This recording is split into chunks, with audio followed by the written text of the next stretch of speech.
بسم اللہ الرحمن الرحیم الحمد للہ رب العالمین والعاقبۃ للمتقین والصلاة والسلام علی سید الانبیاء والمرسلین وعلی آلہ وصحبہ اجمعین۔ اشہد ان لا الہ الا اللہ وحدہ لا شریک لہ واشہد ان محمدا عبدہ ورسولہ، اما بعد۔ قرآن حکیم کا 11واں پارہ بقیہ سورۃ التوبہ اور سورہ یونس اور سورہ ہود کی ابتدائی آیات پر مشتمل ہے، اور سلسلہ کلام پچھلی آیات سے جڑا ہوا ہے۔ 10ویں پارے کی آخری آیت یہ تھی کہ اعتراض تو ان لوگوں پر ہے اور سزا ان لوگوں کو ملے گی کہ جو آپ سے اجازت طلب کرتے ہیں جبکہ وہ غنی ہیں، وہ صرف خواتین کے ساتھ پیچھے رہنا چاہتے ہیں اور اللہ نے ان کے دلوں پر مہر لگا دی ہے اور انہیں اس بات کا علم بھی نہیں ہے۔ اور 11واں پارہ یہاں سے شروع ہوتا ہے، یعتذرون الیکم اذا رجعتم الیہم، کہ وہ لوگ عذر پیش کریں گے جب آپ واپس آئیں گے۔ یہ گویا کہ قرآن حکیم کی ایک پیش گوئی ہے، پہلے سے خبر دے دی کہ وہ کیا کہیں گے۔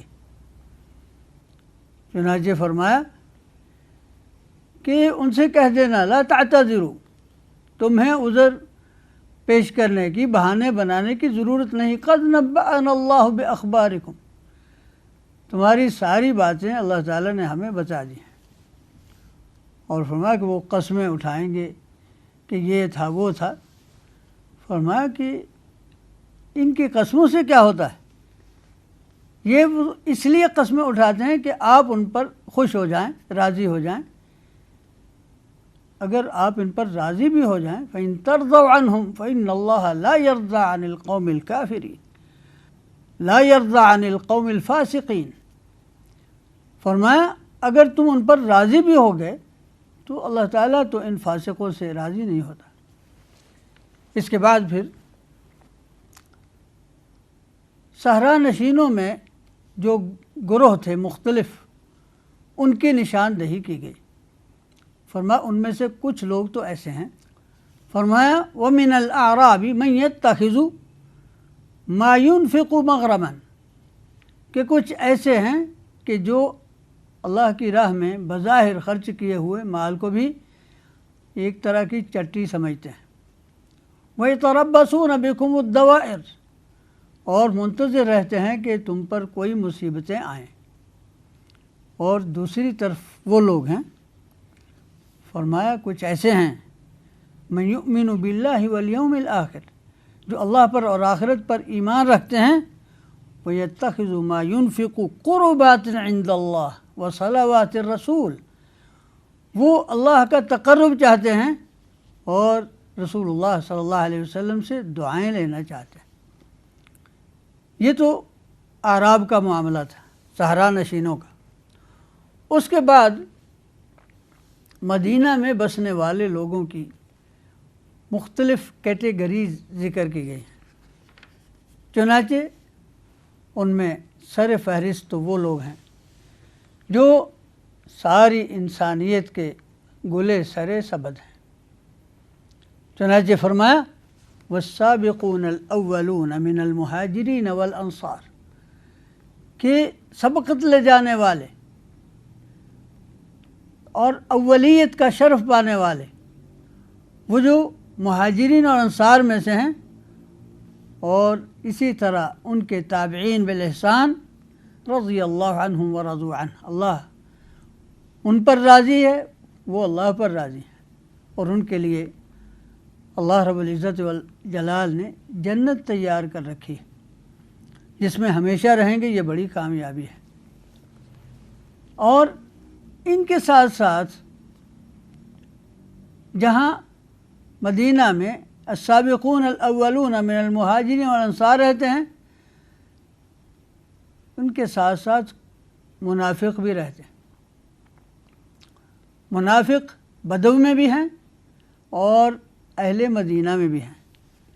فرمایا لا تعلمهم نحن نعلمهم، تم انہیں نہیں جانتے، ہم انہیں جانتے ہیں۔ یہ سرکش منافق مردوا علی النفاق، جو نفاق میں سرکشی اختیار کیے ہوئے ہیں۔ فرمایا نحن نعلمهم سنعذبهم مرتين، ہم انہیں 2 مرتبہ عذاب دیں گے۔ یعنی آخرت کے عذاب سے پہلے ایک عذاب تو انہیں دنیا میں جس میں وہ مبتلا رہتے ہیں کہ ہر دم ڈرتے رہتے ہیں اور کبھی سزا بھی پاتے ہیں، اور ایک قبر میں جو عذاب ان کا منتظر ہے۔ ثم یردون الی عذاب عظیم، اور پھر بڑے عذاب کی طرف یہ لے جائے جائیں گے۔ اور ان منافقین میں کچھ ایسے بھی ہیں وآخرون اعترفوا بذنوبہم خلطوا عملا صالحا وآخر سیئا، کہ اپنے گناہوں کا اعتراف کرتے ہیں، کمزوری کا اعتراف کرتے ہیں، اعمال بھی ان کے ملے جلے ہیں، کچھ نیک ہیں کچھ بد ہیں۔ عسى اللہ ان یتوب علیہم، ہو سکتا ہے اللہ ان کی توبہ قبول فرما لے۔ اور ان کے لیے توبہ کا راستہ اور طریقہ بھی بتا دیا کہ وہ صدقہ کیا کریں، خذ من اموالہم صدقۃ تطہرہم وتزکیہم بہا۔ اور پھر کچھ اور لوگ بھی ہیں، فرمایا وآخرون مرجون لامر اللہ، کچھ ایسے ہیں جن کا معاملہ مؤخر کر دیا گیا ہے، ہو سکتا ہے اللہ تعالیٰ انہیں سزا دے اور ہو سکتا ہے ان کی توبہ قبول کر لے۔ اللہ علم والا، حکمت والا ہے۔ اور کچھ لوگ وہ ہیں جنہوں نے سازشوں کا جال بن رکھا ہے کہ حتیٰ کہ مسجد کے پردے میں سازشوں کا جال بنتے ہیں۔ والذین اتخذوا مسجدا ضرارا وکفرا وتفریقا بین المؤمنین وارصادا لمن حارب اللہ ورسولہ، بظاہر مسجد بنا رہے ہیں اور اس مقدس نام کے پردے میں کرنا کیا چاہتے ہیں؟ مسلمانوں کے درمیان تفرقہ ڈالنا اور کفار کے لیے اللہ اور اس کے رسول صلی اللہ علیہ وسلم کے ساتھ برسر جنگ افراد کے لیے پناہ گاہ مہیا کرنا۔ فرمایا یہ بظاہر قسمیں بھی اٹھائیں گے، وَلَيَحْلِفُنَّ إِنْ أَرَدْنَا إِلَّا الْحُسْنَى، کہیں گے ہمارا ارادہ تو نیکی کا ہے، وَاللَّهُ يَشْهَدُ إِنَّهُمْ لَكَاذِبُونَ۔ غزوہ تبوک کی تیاری میں جب آپ مصروف تھے، اس وقت ان لوگوں نے یہ مسجد بنائی اور درخواست کی کہ آپ صلی اللہ علیہ وسلم اس میں نماز پڑھ کر اس کا افتتاح کر دیں۔ نبی صلی اللہ علیہ وسلم نے فرمایا اب تو ہم ایک مہم پر جا رہے ہیں، واپس آ کر دیکھیں گے۔ جب واپس آئے تو یہ آیات اتر آئیں اور فرمایا لا تقم فیہ ابدا، اس مسجد میں ہرگز کھڑے نہیں ہونا۔ لمسجد اسس علی التقوی من اول یوم احق ان تقوم فیہ، وہ مسجد جس کا پہلے روز سے بنیاد تقوی پر ہے، اس کا زیادہ حق ہے کہ آپ اس میں کھڑے ہوں۔ اس کے بعد اہل ایمان کا اخلاص ذکر کرتے ہوئے یوں فرمایا ان اللہ اشتری من المؤمنین انفسهم واموالهم بان لهم الجنہ، اللہ نے خرید لی ہے اہل ایمان کی جانیں اور ان کے مال، اس کے بالمقابل کہ ان کے لیے جنت ہے۔ وہ اللہ کی راہ میں جنگ کرتے ہیں اور قتل ہوتے ہیں اور قتل کرتے ہیں۔ اور پھر ان کے اوصاف ذکر کیے اور ان کا اخلاص بھی ذکر کیا کہ وہ اس قدر اخلاص رکھتے ہیں کہ اپنے قریبیوں کے لیے جو مشرک ہیں استغفار تک نہیں کرتے، اور ان کے لیے اسوہ ہے۔ اور مخلص مسلمانوں کو یہ حکم دیا کہ انہیں اپنے اخلاص کا اظہار اس طرح کرنا چاہیے کہ شرک پر مرنے والے خواہ ان کے کتنے قریبی ہوں ان کے لیے استغفار تک نہ کریں۔ اور ساتھ ہی یہ بھی بتا دیا کہ حضرت ابراہیم علیہ السلام نے اپنے والد کے لیے جو استغفار کیا تھا وہ تو ایک وعدہ تھا جو ان سے کیا تھا، اور وہ بھی اس وقت تک جب تک کہ ان کے باپ کی کفر پر موت واقع نہیں ہوگی۔ فلما تبین لہ انہ عدو للہ تبرأ منہ، جب ان کے لیے یہ بات واضح ہو گئی کہ وہ اللہ کا دشمن ہے اور اسی وہ کفر پر اس طرح اڑا ہوا ہے، تو انہوں نے بھی اس پر برات کا اظہار کر دیا۔ اور پھر اس کے بعد آگے ذکر آ رہا ہے ان افراد کا جن کی توبہ کے نام پر اس سورت کا نام توبہ ہے۔ یہ 3 افراد تھے، حضرت کعب ابن مالک اور مرارہ ابن ربیع اور ہلال رضی اللہ عنہ۔ تو یہ مخلص مسلمان تھے، لیکن غزوہ تبوک میں ساتھ نہیں جا سکے۔ قصہ طویل ہے۔ نبی صلی اللہ علیہ وسلم نے انہیں الگ ہونے کا حکم دیا، مسلمانوں کو ان کے بائیکاٹ کا حکم دیا۔ کئی روز کے بعد پھر اللہ تعالیٰ کی طرف سے ان کی توبہ قبول ہوئی، اور اس کا اعلان بھی اسی صورت میں ہوتا ہے۔ چنانچہ فرمایا اللہ نے توبہ قبول کی نبی، مہاجرین اور انصار کی جو اس تنگی کی گھڑی میں نبی کے ساتھ تھے، اور فرمایا وَعَلَى الثَّلَاثَةِ الَّذِينَ خُلِّفُوا، اور ان 3 افراد کی بھی توبہ قبول کر لی جن کا معاملہ مؤخر رکھا گیا تھا، یہاں تک کہ ان پر زمین تنگ ہو گئی اپنی تمام تر فراخی کے باوجود، اور خود ان کے اپنے دل بھی تنگ ہو گئے، اور انہیں یقین ہو گیا اللہ ملجأ من اللہ الا الیہ، کہ اللہ کے سوا ان کی کوئی جائے پناہ نہیں ہے۔ ثم تاب علیہم لیتوبوا، اللہ نے ان کی توبہ قبول کر لی اور انہیں توفیق دی کہ وہ توبہ کریں، بلا شبہ اللہ توبہ قبول کرنے والا مہربان ہے۔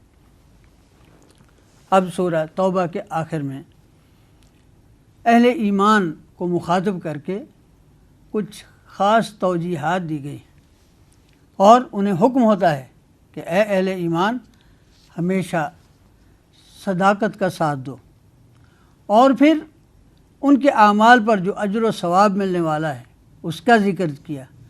فرمایا ما كان لأهل المدینة ومن حولهم من الاعراب ان يتخلفوا عن رسول اللہ ولا يرغبوا بانفسهم عن نفسه، کہ ان کے تو لائق نہیں تھا اہل مدینہ اور ارد گرد کے رہنے والے بدویوں کے کہ نبی صلی اللہ علیہ وسلم سے کسی بھی مہم میں پیچھے رہیں، اس لیے ذَلِكَ بِأَنَّهُمْ لَا يُصِيبُهُمْ ظَمَأٌ وَلَا نَصَبٌ وَلَا مَخْمَصَةٌ فِي سَبِيلِ اللَّهِ وَلَا يَطَئُونَ مَوْطِئًا يَغِيظُ الْكُفَّارَ وَلَا يَنَالُونَ مِنْ عَدُوٍّ نَيْلًا إِلَّا كُتِبَ لَهُمْ بِهِ عَمَلٌ صَالِحٌ، کہ انہیں جو بھی اس راستے میں بھوک پیاس لگتی ہے اور کہیں انہیں کوئی مشکل پیش آتی ہے، دشمن کو اگر کہیں نقصان پہنچاتے ہیں، جو بھی یہ اس راستے میں عمل کرتے ہیں، ہر چیز کے بارے میں ایک ایک قدم کے مقابل اللہ تعالیٰ ان کے لیے عمل صالح لکھ رہا ہے۔ اللہ تعالیٰ محسنین کا اجر ضائع نہیں کرتا۔ ولا ينفقون نفقة صغيرة ولا كبيرة ولا يقطعون واديا الا كتب لهم، چھوٹے سے چھوٹا عمل بھی جو کرتے ہیں وہ سب اللہ تعالیٰ کے ہاں لکھا جا رہا ہے۔ لیجزیہم اللہ احسن ما كانوا يعملون، اور یہاں ایک اور حکم دیا کہ اہل ایمان کو ایسا نہیں کرنا چاہیے کہ سب کے سب یک بارگی میدان میں نکل پڑیں، بلکہ ایسا ہونا چاہیے کہ ایک گروہ تفقہ فی الدین، یعنی دینی علوم کے حصول کے لیے پیچھے رہے، تاکہ جہاد کا کام کرنے والے جب واپس آئیں تو ان کی تعلیم اور تربیت کا اہتمام کر سکیں۔ یعنی یہ دونوں محاذ ہیں جن پر کام ہونا چاہیے۔ ایک طرف اگر فوجی قوت کی ضرورت ہے تو دوسری طرف نظریاتی قوت کی بھی ضرورت ہے۔ علمی طور پر اہل ایمان کو اس قدر مضبوط ہونا چاہیے کہ اہل کفر کے اعتراضات کا مسکت اور مقنع جواب دے سکیں۔ اور پھر انہیں آخر میں قتال کا حکم ہوتا ہے اور فرمایا کہ ایسا ہونا چاہیے وَلْيَجِدُوا فِيكُمْ غِلْظَةً کہ اہل کفر تم میں سختی محسوس کریں۔ اب آخر میں پھر اہل نفاق کی کچھ باتوں کا تذکرہ ہوتا ہے کہ ان کی حالت یہ ہے کہ جب کوئی صورت اترتی ہے تو آپس میں ایک دوسرے سے پوچھتے ہیں کہ کس کا ایمان بڑا ہے، انہیں بتاؤ کہ جو ایمان رکھتے ہیں ان کے ایمان میں اضافہ ہوتا ہے اور وہ خوش ہوتے ہیں کلام الہی سن کر، اور جن کے دلوں میں بیماری ہے فزادتہم رجسا الی رجسہم ان کی تو بیماری پر بیماری، نجاست پر نجاست ہی بڑھے گی۔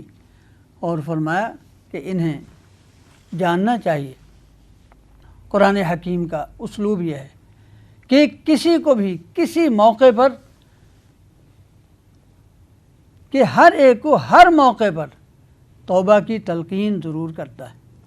اہل نفاق کی اتنے بڑے جرائم ذکر کرنے کے بعد اب انہیں پھر متنبہ کرتا ہے اولا یرون انہم یفتنون فی کل عام مرۃ او مرتین ثم لا یتوبون ولا ہم یذکرون، کیا وہ یہ غور نہیں کرتے کہ ہر سال انہیں ایک بار، کبھی دو بار، کبھی اس سے زیادہ، کبھی کم انہیں مصائب و آلام اور ابتلا سے گزرنا پڑتا ہے، اس کے باوجود وہ توبہ نہیں کرتے اور نہ ہی کوئی نصیحت پکڑتے ہیں، بلکہ ان کا حال یہ ہے کہ جب ان پر کوئی صورت اترتی ہے تو پھر ایک دوسرے کو دیکھتے ہیں اور پھر کہتے ہیں کہ کوئی دیکھ تو نہیں رہا، اور پھر مجلس میں ایک دوسرے کا یعنی اوٹ لیتے ہوئے کھسک جاتے ہیں۔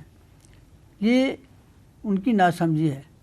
انہیں یقین ہونا چاہیے، علم ہونا چاہیے، انہیں علم ہونا چاہیے لقد جاءکم رسول من انفسکم کہ ان کے پاس رسول آیا ہے جو انہی میں سے ہے، عزیز علیہ ما عنتم، اور جو چیز تمہارے لیے مشقت کا باعث ہو وہ اس پر گراں گزرتی ہے، حریص علیکم وہ تو تم پر حریص ہے، بالمؤمنین رؤوف الرحیم اور اہل ایمان پر رؤوف و رحیم ہے۔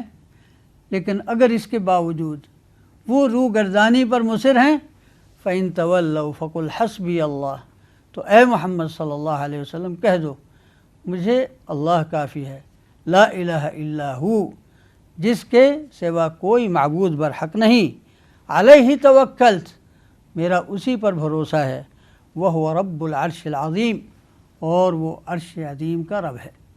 یہاں پر سورہ توبہ مکمل ہوئی اور اس کے بعد ہے سورہ یونس۔ بسم اللہ الرحمن الرحیم۔ الف لام را تلک آیات الکتاب الحکیم۔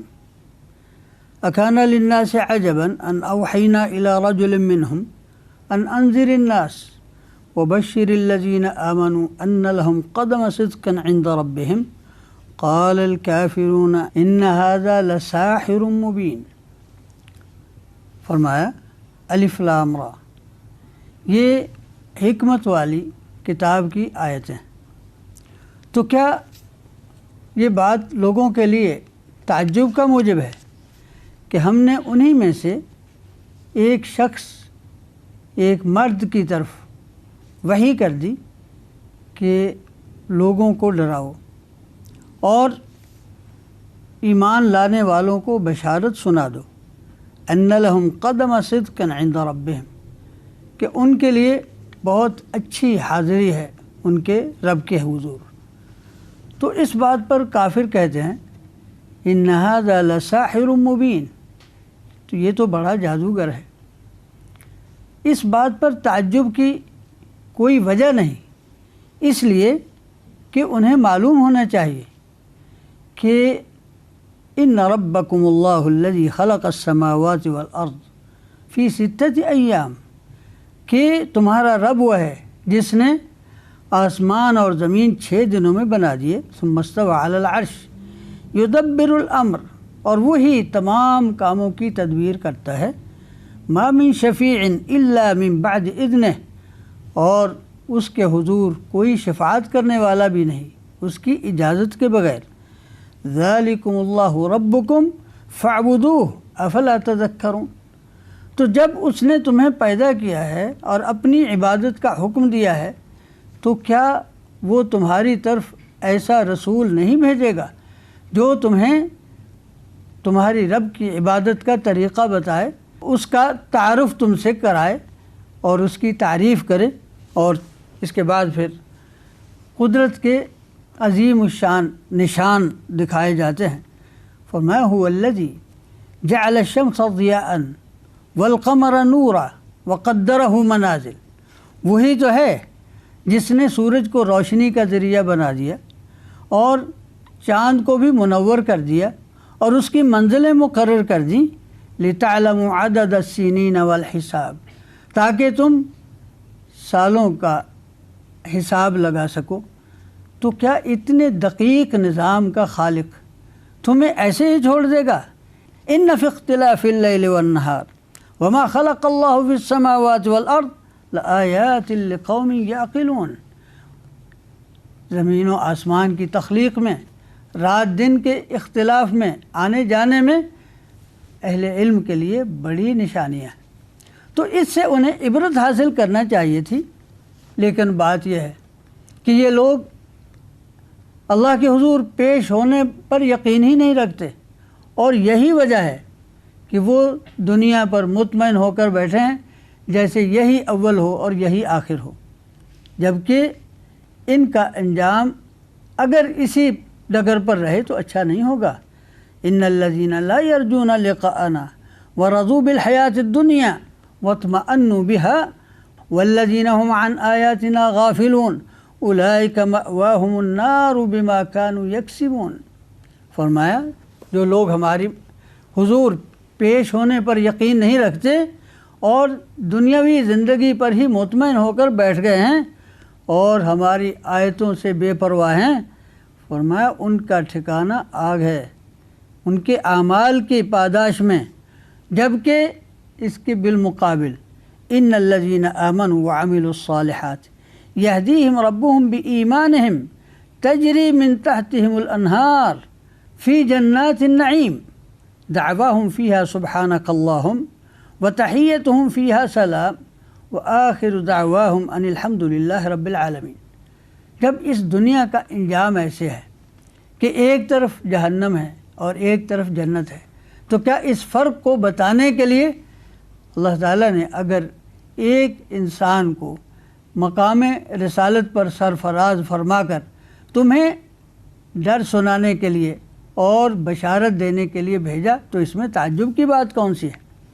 اور پھر اس سے آگے انسان کی ایک کمزوری پر روشنی ڈالی گئی ہے کہ یہ جلد باز واقع ہوا ہے، حتیٰ کہ بسا اوقات اپنی ہلاکت بھی جلد چاہتا ہے.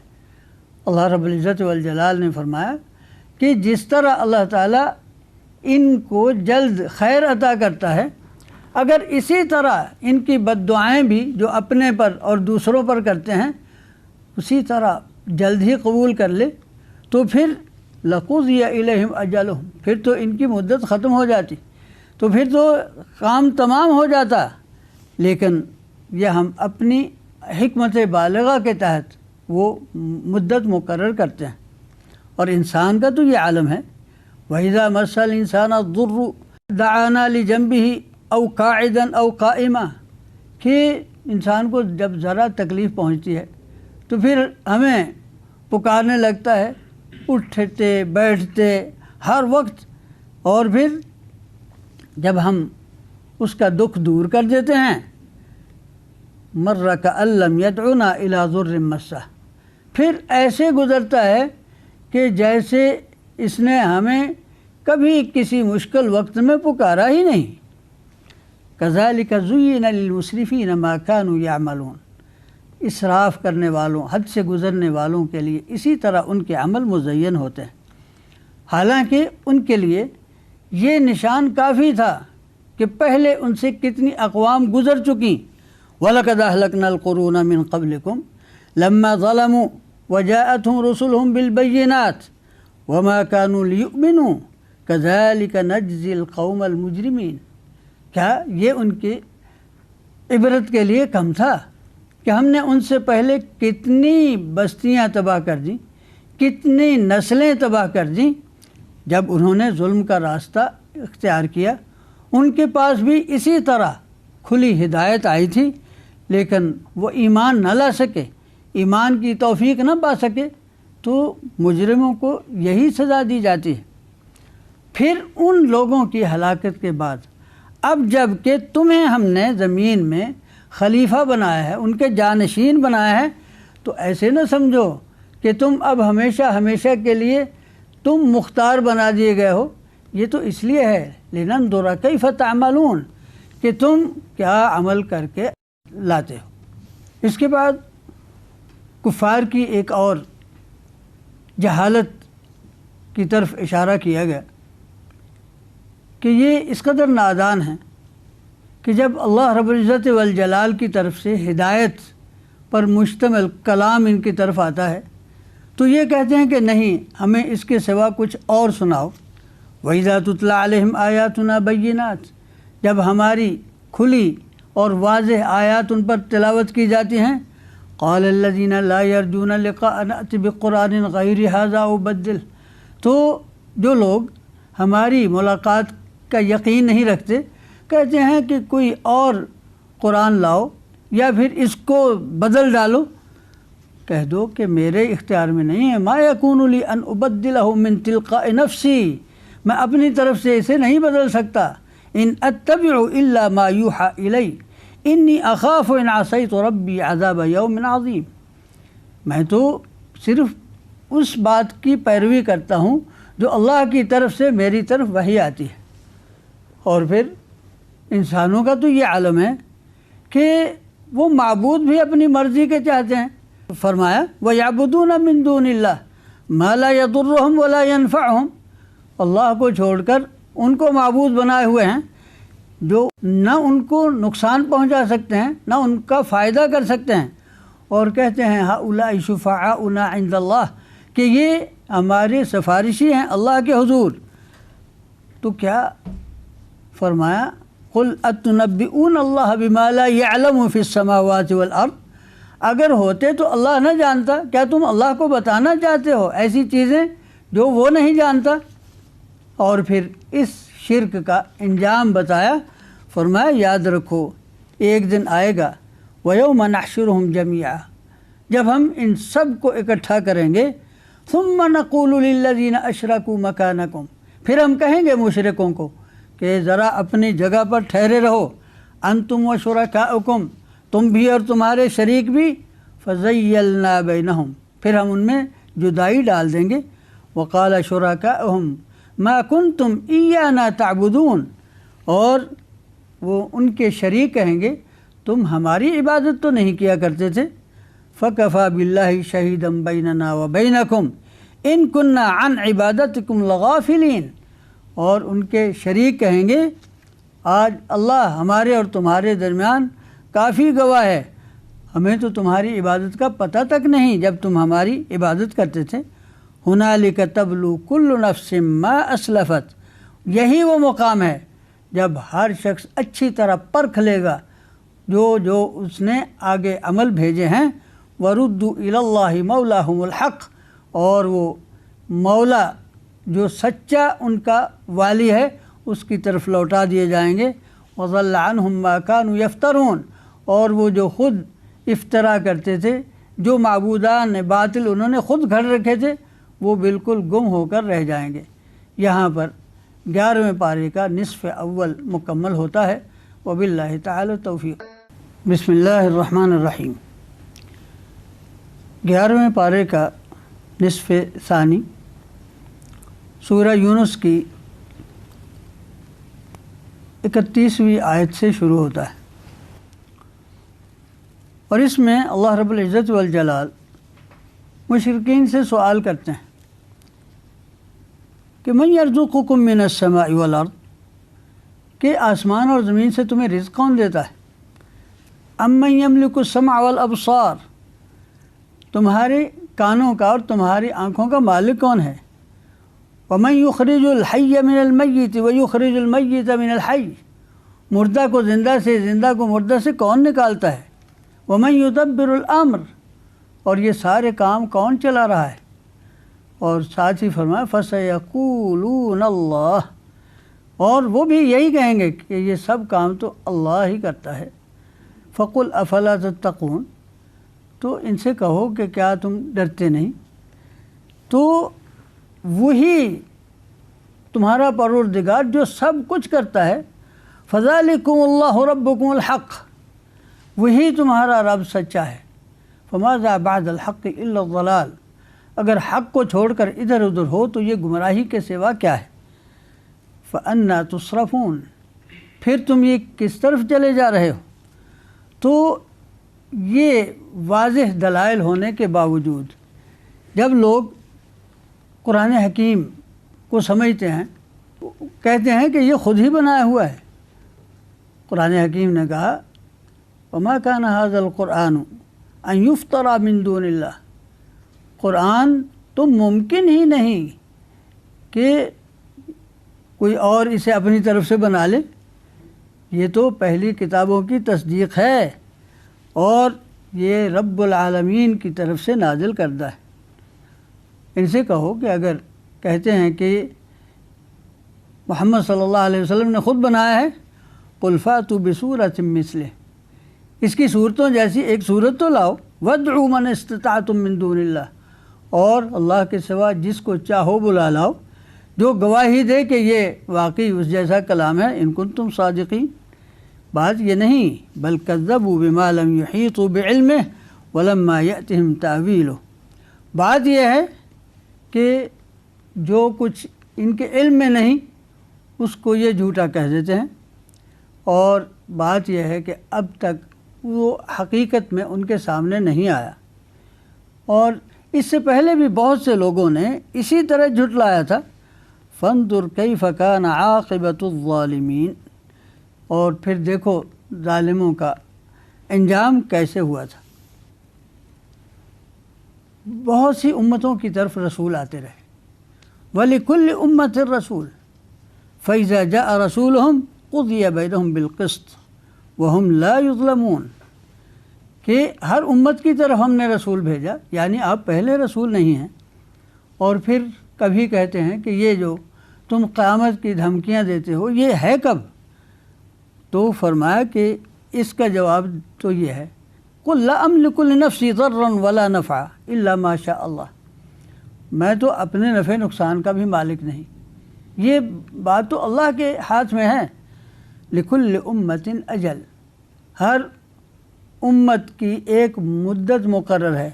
فَإِذَا جَاءَ أَجَلُهُمْ لَا يَسْتَأْخِرُونَ سَاعَةً وَلَا يَسْتَقْدِمُونَ، کہ جب وہ مدت مقررہ آ گئی تو پھر اس سے ایک پل ادھر ہوگا نہ ادھر۔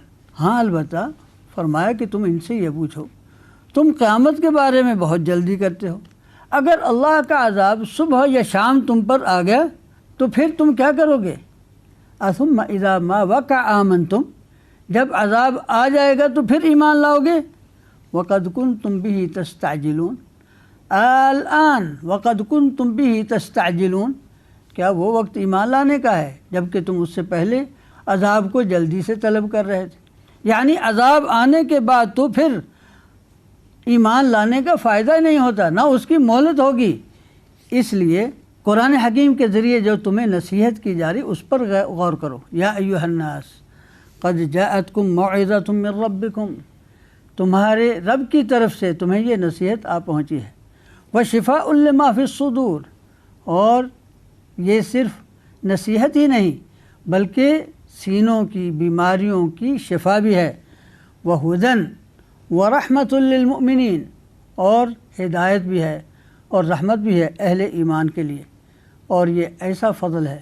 قل بفضل اللہ وبرحمتہ فبذلک فلیفرحوا هو خیر مما یجمعون، کہ یہ اللہ کا فضل، یہ اللہ کی رحمت، جو کچھ تم مال و منال جمع کر رہے ہو اس سے یہ کہیں بہتر ہے۔ اس کے بعد جناب رسول اللہ صلی اللہ علیہ وآلہ وسلم کو تسلی دیتے ہوئے اللہ رب العزت والجلال نے فرمایا وَمَا تَتْلُو مِنْهُ مِنْ قُرْآنٍ وَلَا تَعْمَلُونَ مِنْ عَمَلٍ إِلَّا كُنَّا عَلَيْكُمْ شُهُودًا، کہ آپ جس حالت میں بھی ہیں، جو بھی آپ عمل کرتے ہیں، جو بھی آپ ان کو قرآن پڑھ کر سناتے ہیں، تو ہم اس پر گواہ ہوتے ہیں، یعنی آپ ہر وقت ہماری نگرانی میں اور نگہبانی میں ہیں۔ اور ساتھ ہی یہ بھی فرمایا الا ان اولیاء اللہ لا خوف علیہم ولا هم یحزنون، جو اللہ کے دوست ہیں انہیں کوئی غم نہیں اور نہ کوئی اندیشہ ہے۔ الذین آمنوا وکانوا یتقون، جو ایمان لائے اور تقوی سے بہرہ مند ہیں، لہم البشریٰ فی الحیات الدنیا، دنیا کی زندگی میں بھی ان کے لیے بشارت ہے، وفی الآخرہ، اور آخرت میں بھی۔ اور یہ ایسا قانون ہے جس میں تبدیلی ممکن نہیں، لا تبدیل لکلمات اللہ ذالک هو الفوز العظیم، اللہ کے قوانین کو کوئی نہیں بدل سکتا، اور یہ یعنی اللہ کی اطاعت میں مصروف رہنا اور اس کی عبادت پر کاربند رہنا، یہ بہت بڑی کامیابی ہے۔ اور یہ جو باتیں کرتے رہیں اس کا آپ کو دکھ نہیں ہونا چاہیے۔ وَلَا يَحْزُنْكَ قَوْلُهُمْ إِنَّ الْعِزَّةَ لِلَّهِ جَمِيعًا، ان کی باتیں آپ کو دکھ میں نہ ڈالیں، اس لیے کہ غلبہ تو اللہ کا ہے، عزت اللہ کی ہے، هو السمیع العلیم، اور اسی کے لیے ہے جو کچھ آسمانوں میں ہے اور جو کچھ زمین میں ہے۔ اور پھر اس کے بعد گزشتہ اقوام کے واقعات قرآن حکیم سناتا ہے۔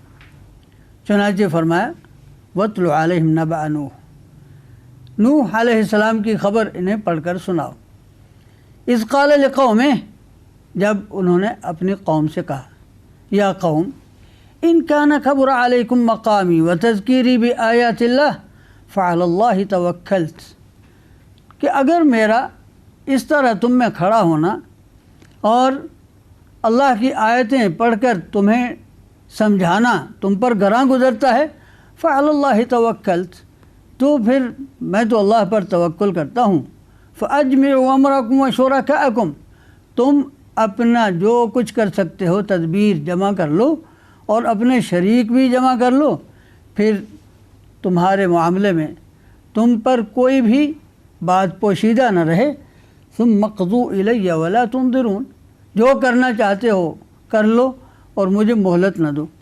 پھر ان کا جو انجام ہوا وہ بھی قرآن نے ذکر کیا، فکذبوہ فنجیناہم معہ فی الفلک وجعلناہم خلائق واغرقنا الذین کذبوا بآیاتنا فانظر کیف کان عاقبۃ المنذرین۔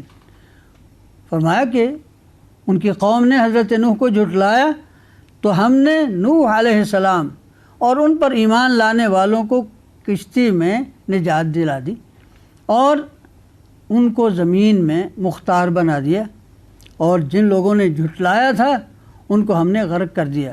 اب تم ہی دیکھ لو کہ جھٹلانے والوں کا انجام کیسے ہوتا ہے۔ اس کے بعد فرمایا کہ بہت سی امتوں میں یکے بعد دیگرے رسول آتے رہے، اور ان کا مختصر تذکرہ کرنے کے بعد پھر حضرت موسیٰ اور ہارون علیہم السلام کی بعثت کا تذکرہ آتا ہے۔ چنانچہ فرمایا ثم بعثنا من بعدهم موسیٰ وہارون الی فرعون وملئہ، کہ ان کے بعد ہم نے موسیٰ اور ان کے بھائی ہارون کو فرعون اور اس کے گروہ کی طرف بھیجا۔ اور معلوم ہے کہ فرعون نے تکبر اختیار کیا، بلکہ وہ مقابلے میں اتر آیا اور اس نے جادوگر بلا لیے۔ حضرت موسیٰ علیہ السلام نے جادوگروں سے فرمایا القوا ما انتم ملقون، بھلا پھینکو جو کچھ پھینک سکتے ہو۔ جب انہوں نے مقابلے میں رسیاں اور چھڑیاں پھینکی، فرمایا ما جئتم بہ السحر ان اللہ سیبطلہ، جو کچھ تم لائے ہو یہ تو جادو ہے، اللہ تعالیٰ اس کو عنقریب ملیامیٹ کر دے گا، باطل کر کے رکھ دے گا۔ ان اللہ لا یصلح عمل المفسدین، اللہ تعالیٰ فسادیوں کے عمل میں برکت نہیں کرتا، اس کو کبھی درست نہیں رہنے دیتا، اور اللہ تعالیٰ اپنے قوانین کے ساتھ، اپنے کلمات کے ساتھ حق کو حق کرے گا اگرچہ مجرم ناپسند ہی کرتے ہوں۔ گویا کہ یہ اشارہ ہے کہ اس دور کے مجرم خواہ کچھ بھی کرتے رہیں، وہ حق کا راستہ نہیں روک سکتے۔ اور جیسا کہ معلوم ہے اس وقت ایمان لانے والے زیادہ تر کمزور افراد تھے، تو اس کی طرف اشارہ کرتے ہوئے بھی فرمایا اللہ رب العزت والجلال نے کہ حضرت موسیٰ علیہ السلام پر بھی ایمان لانے والے اسی طرح کے کچھ کمزور لوگ ہی تھے، اور وہ بھی فرعون اور اس کے گروہ سے خوف زدہ رہتے تھے۔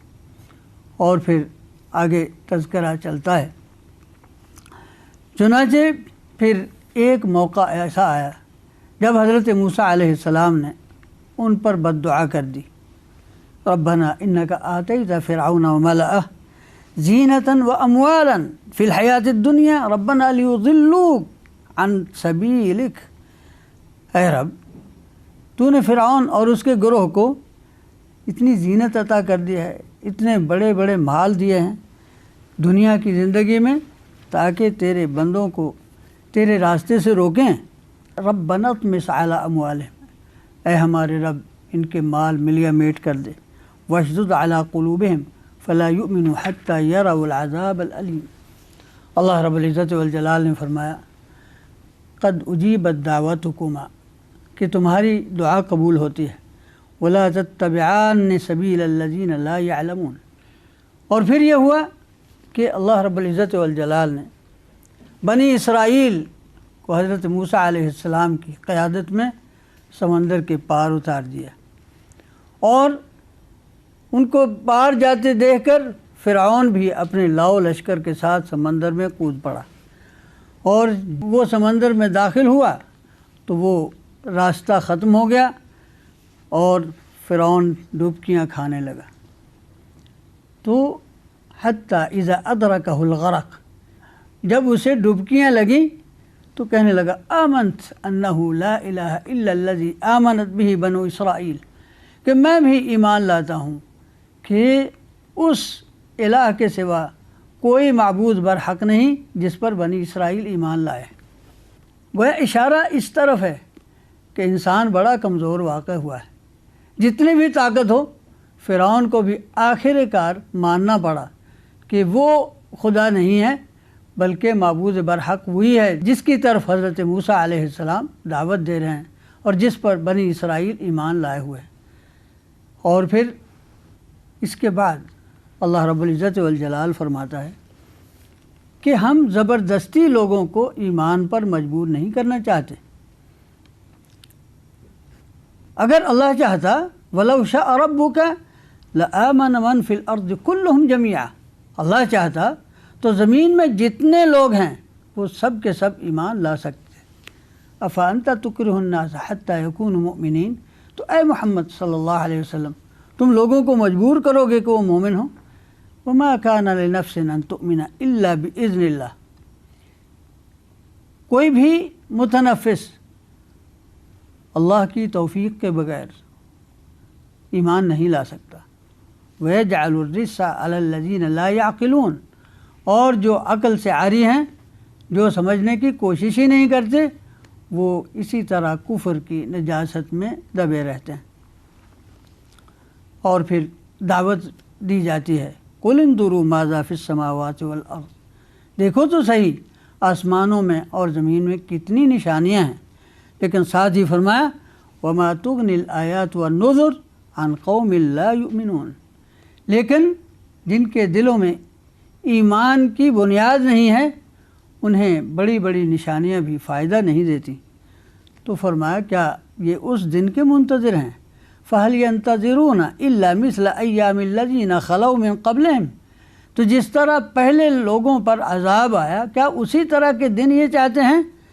اور پھر فرمایا کہ تو فرعون نے جب ڈبکیاں کھاتے ہوئے آخر میں ایمان لانے کی کوشش کی تو اللہ رب العزت والجلال نے فرمایا الآن وقد عصیت قبل وکنت من المفسدین، کیا اب وقت ہے ایمان لانے کا جبکہ پہلے تو بڑے سرکش اور نافرمان تھے اور دنیا میں فساد مچاتے تھے۔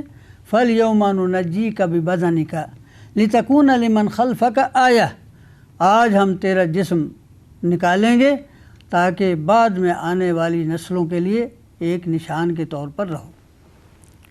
اور پھر اللہ رب العزت والجلال کفار کو متنبہ کر کے فرماتے ہیں کہ دیکھو کوئی مثال ایسی نہیں ہے کہ جب عذاب الہی آ جائے جس کو تم دعوت دیتے ہو، اس کے آنے کے بعد پھر کوئی فائدہ نہیں ہوتا، قوم ایمان نہیں لاتی۔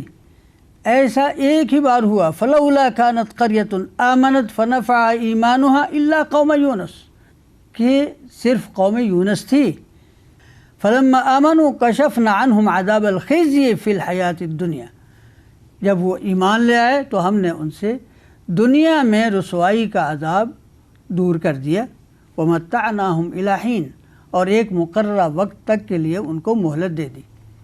تو وہ علامات عذاب دیکھ کر وہ بھانپ گئے، اور اس سے پہلے کہ وہ موقع آئے جس طرح کا موقع فرعون کی زندگی میں آ چکا تھا، اس سے پہلے وہ ایمان لائے، تو یہ صرف قوم یونس کا ایک منفرد واقعہ ہے۔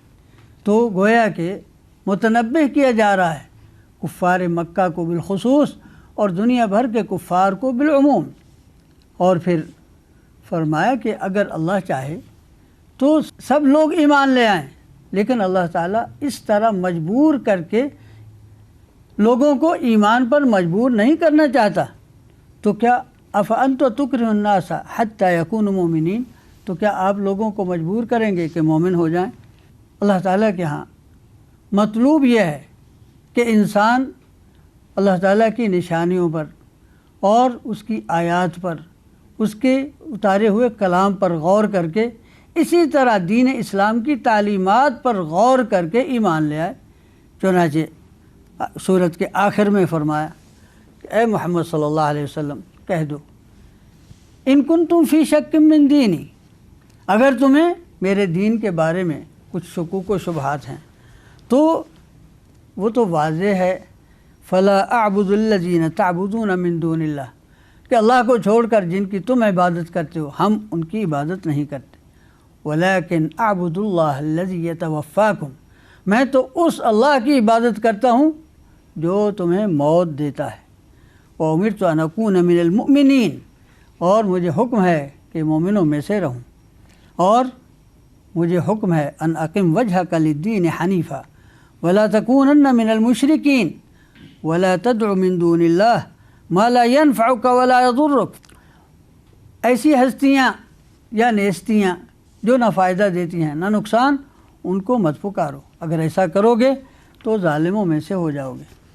اور ساتھ ہی فرمایا کہ اگر تمہیں کوئی دکھ پہنچے، تکلیف پہنچے، اسے اللہ کے سوا کوئی ہٹانے والا نہیں، اور اگر اللہ تمہیں اپنے فضل سے نوازے تو اس کے فضل میں اور رحمت میں کوئی رکاوٹ ڈالنے والا نہیں۔ آخر میں پھر تمام لوگوں کو آواز دی جاتی ہے، یا ایھا الناس قد جاءکم الحق من ربکم، تمہارے پاس تمہارے رب کی طرف سے حق آ چکا، فمن اہتدی فانما یہتدی لنفسہ، اگر کوئی ہدایت اختیار کرتا ہے تو ہدایت اس کے اپنے لیے ہے، ومن ضل فانما یضل علیہا، اور اگر کوئی گمراہی کا انتخاب کرتا ہے تو اس کا وبال اسی پر ہوگا، وما انا علیکم بوکیل، اور میں تم پر کوئی وکیل مقرر نہیں ہوں، واتبع ما یوحی الیک واصبر حتی یحکم اللہ وہو خیر الحاکمین، اور اے محمد صلی اللہ علیہ وسلم جو کچھ تمہاری طرف وحی کی جاتی ہے اس کی اتباع کرو اور اس پر استقامت سے ڈٹے رہو یہاں تک کہ اللہ فیصلہ فرما دے، اور وہ بہترین فیصلہ کرنے والا ہے۔ اس کے بعد 12ویں پارے کے آخر میں سورہ ہود کی 5 آیات ہیں، وہ انشاءاللہ ہم اگلے سپارے کے ساتھ ہی ان کا کچھ مفہوم بیان کریں گے۔ وباللہ تعالی التوفیق وآخر دعوانا ان الحمد للہ رب العالمین.